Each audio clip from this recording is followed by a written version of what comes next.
Hey everybody, this is Andrew Thompson with Orchestral Fantasy. I just wanted to give you guys an update on the channel since it's been a while since I've posted anything.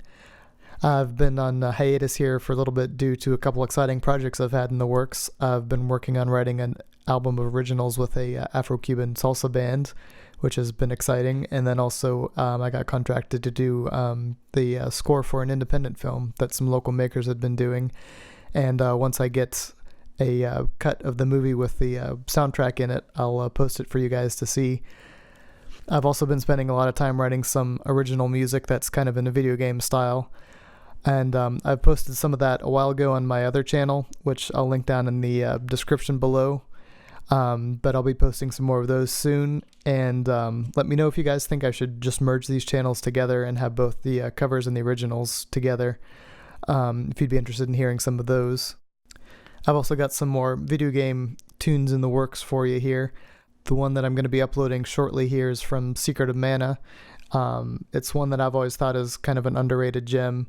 It's not nearly as complex or groovy as some of the other tunes on that soundtrack, but it's always spoken to me, so I decided to do a recording of that. I've also got two more in the works from Final Fantasy VI that I just need to get some more musicians to record some tracks for me on those. One is called Searching for Friends, and that's the overworld of the second world, and that's always been one of my favorites as well. I just need to get some percussion recorded on that. And then one of my subscribers, whose name is Harpist, who plays harp, as you might have guessed, has done me the favor of recording the harp part for Seely's theme, and I've got all the strings recorded on that now. I just need to record the main melody on that, which I believe is supposed to be on Celeste, and I think the local university here does have a Celeste, so I'm going to see if I can get access to record that. If not, I'll probably just do it on Glockenspiel, which sounds pretty similar. I've also got a couple other bigger projects down the line that involve more instruments and more musicians.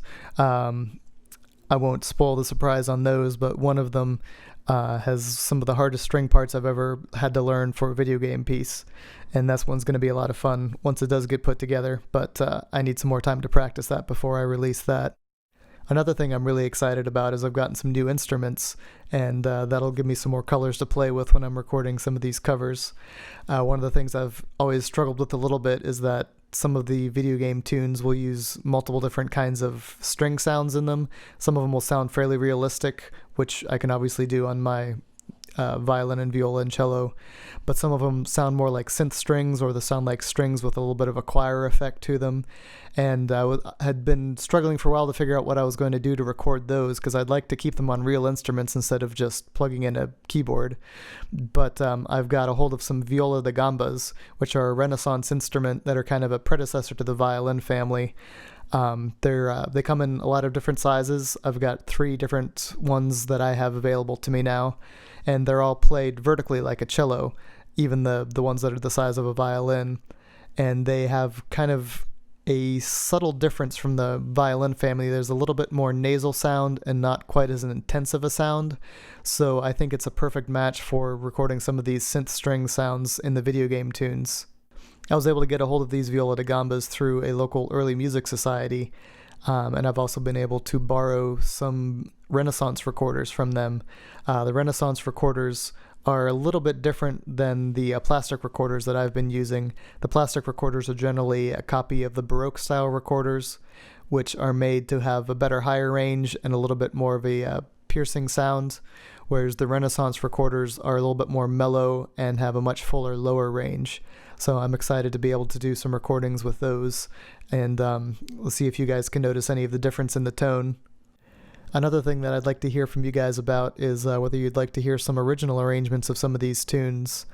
It's something I've been thinking about doing for a long time, but I also really like doing the arrangements exactly as they are, because I don't really see anybody else recording arrangements exactly the way they were on the original systems, and I think that's something I'm still going to continue doing. But if you guys want, I can also start uploading some original arrangements that I've been doing, give a little bit different spin on some of these melodies that everybody's familiar with. So let me know what you think about that, and if you've got any other requests, let me know either in the comments or send me a private message. In a perfect world, I'd get to all of them, but unfortunately, I tend to be a little bit limited by what instruments I have available to me, either instruments that I can get my hands on myself, or if I know somebody who can play them well enough to be worth recording. But I'll try to get as many of those as I can. And in the meantime, thanks for all the subscribers that I've gotten recently and all the positive feedback that you guys have given me. Like I said before, I'll have some more videos out soon, and hope you guys enjoy them.